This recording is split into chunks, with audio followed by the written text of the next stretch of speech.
Hello and welcome to the PT 411. I am Mike Matthews, physical therapist. Now, my first video here, I wanted to pick one of the most common deficits that I see in clinic. One of the most common deficits that I see is really a muscle weakness. It's an instability.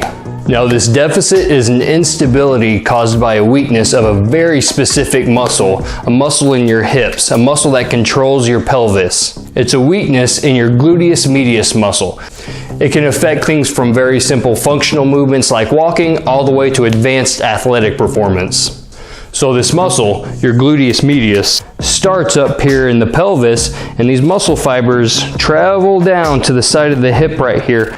So when that muscle contracts, it forces the leg out this way into abduction. Abduction meaning movement of your extremity away from midline here. So what's so important in this movement right here? Right now we're just looking at this in the open chain, moving. Our body is fixed in one place and our extremity is moving away from us. But if we put this foot in the closed chain, meaning the rest of our body is going to move about this leg, but we go into that abduction there. So if we're here and contracting this muscle, what ends up happening is our entire pelvis elevates this way and it elevates this other leg up, and the majority of that work is happening from that gluteus medius muscle there. So as long as this muscle is nice and strong here, it allows you to be able to clear this leg with each and every step. So whenever this leg is on the ground and that contracts, it allows me, while I'm advancing this leg, to be able to clear this foot. When this muscle is weak here, every time I go to take a step, my pelvis drops, and now I have to compensate. And there's very different ways that I can compensate here. I can either compensate when I drop down here by lifting up the knee more. Now I'm using more of the hamstrings in there. And I'm also having to flex more up at the toes as well. So I'm putting more strain on the ankle than there needs to be. Something else that can also occur is this leg over here can swing more out to the side to be able to clear. Now we have that hip drop, and this leg that's swinging forward now has to circumduct around to be able to clear. Not only that, every time my pelvis drops from one side to the other, I start to produce a lot of excessive lateral sway in that back, a lot of excessive lateral shear there. But one of the biggest outcomes of this muscle being weak and causing this pelvis to drop is when this happens, now instead of this nice straight line happening here with that opposite side being elevated, when that drops down, now it ends up curving right here and puts a lot of stress on that TFL muscle, over tightens that IT band.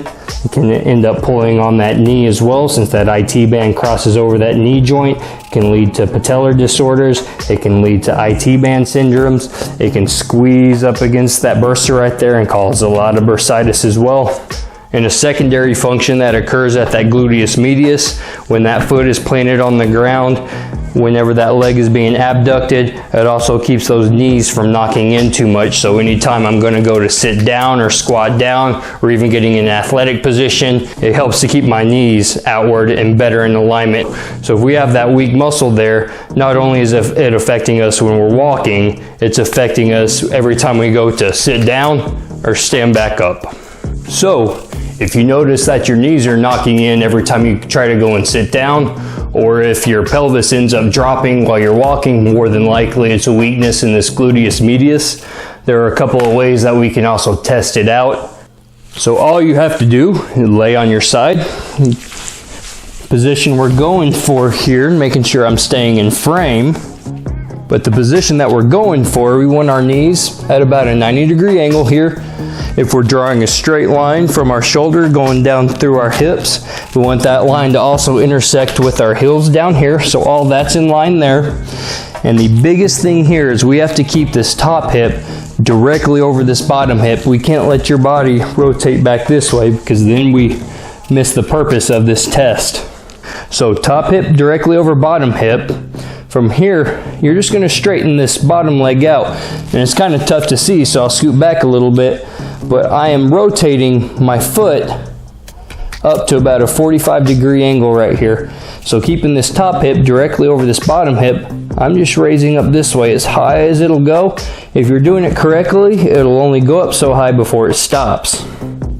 If that hip keeps, or leg keeps going up, up, up, up, up, up, up, I'm just rotating here at my pelvis and at my back. So make sure that pelvis stays there. Toes are pointed up at about a 45-degree angle. You're going to lift up until it stops there. Now, if this is something that you cannot do without rotating back this way, that gluteus medius is definitely weak, or we're not using it properly. Or if you're able to lift it up, but you're not able to hold it for very long, same thing. We've got a weak muscle there. So the best starting point here with treating this is starting in that same position, but with both knees bent here. So this top leg right here is going to be the one that we're strengthening. You're going to pivot off of your heels, so your knee and your toes are both raising up, but your heels are staying together. And same thing with the test. You got to keep this hip directly over that other hip.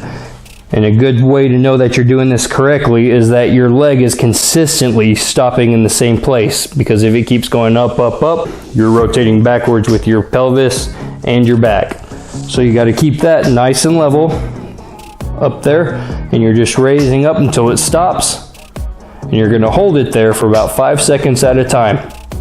A good starting point is trying to shoot for 10 repetitions at a time. Over time you want to progress that, get up to about 10-second holds, about 20 repetitions at a time. If that gets easy, the next step there to progress is starting off the same way, pivoting off those heels, but once you get to that stopping point, now you're separating your heels just an inch or so away from each other. Same thing, start off at 5-second holds, 10 repetitions. You want to work your way up to 10-second holds, 20 repetitions. Now as that level 2 gets easier, progressing us more is getting us to that testing position. So putting myself back in frame. So thighs lined up here with that top leg straight, toes pointed upwards at about a 45-degree angle, pelvis nice and level, and you're lifting up this way. Getting to that point where it stops and doesn't go any higher and holding. And again, same thing, about 5-second holds, 10 repetitions. You want to work your way up to those 10-second holds for 20 repetitions. So we don't want to only try to strengthen this leg in this open chain position, in this lying down position. We also need to strengthen it in more of a standing position, in a closed chain functional position. So standing back up here, getting to this position, just what we were doing, demonstrating early on, is just simply hiking that hip up. Whichever side we're targeting, that foot stays down on the ground, and we elevate at that other leg. We want to keep that knee straight to make sure that it's not all coming from there, and you're just contracting that muscle by elevating that hip up, elevating that entire leg up there. And it's good practice for this exercise. You can imagine trying to drive this heel of the side that you're trying to strengthen down into the ground as you elevate this side.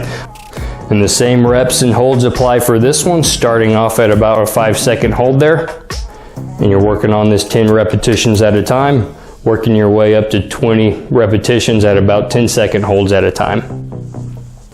To progress this exercise in this position, all you need is a step or a stair.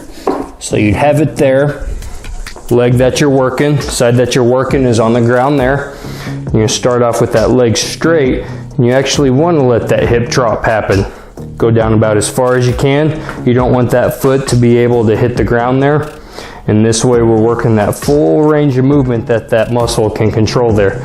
Starting off down there in that dropped hip position, you're going to elevate as much as you can, driving that side that you're working on, that heel down into the ground.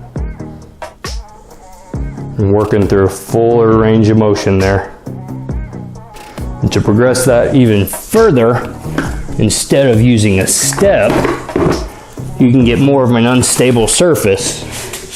Now I know everybody doesn't just have a Bosu laying around the house. Anything that's unstable, like a couch cushion placed on the ground, can work pretty well. I know a lot of people don't have great balance to begin with, so definitely start this off on the ground if you want to give this a try. Make sure that you're holding on to something close to you. But same thing there.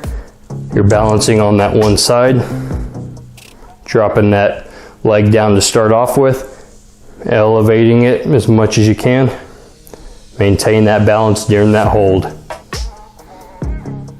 Once you're getting to the point where this is getting easier, especially with you athletes out there, progressing it even further. So you're standing on that one leg that you're trying to work, elevating that opposite hip there, elevating that foot up. And now you're working with your upper body. You're trying to work on your throwing mechanics or lifting weights with your arms, anything to kind of challenge that muscle and make sure it's stabilizing that entire hip complex, that entire pelvic complex, while doing other athletic tasks. So one more way that we can really work on this muscle, that we can really challenge this muscle right here, all you really need is a wall, and you can have a ball of many different sizes. I prefer using a stability ball. You can use a much smaller ball as well. People have used like a partially deflated basketball, soccer ball, or those play balls you can find at grocery stores. So the glute med muscle that I'm working is opposite from the wall here. And you actually want to bend your knee on this one, and you're gonna elevate your hip and roll that ball up the wall. And as you're doing that, you are driving your pelvis into the wall too, trying to squeeze into that ball or pillow, or even just squeezing into the wall, but you're doing a driving force in towards that wall as you're elevating and rolling that ball up there.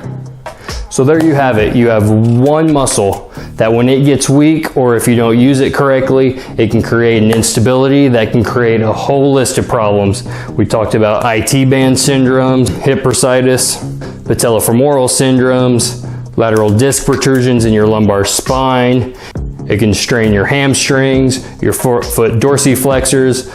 Just keep in mind, while we're strengthening this muscle, while we're training our body to use this muscle properly, we got to have that functional carryover. So every time you take a step, you're also making that conscious effort to keep your hips nice and even. If this muscle is weak, then more than likely a habit is developed that we have to break as well, and that's going to take repetitions. So as it's strengthening up, you got to keep those hips nice and level every single step you take.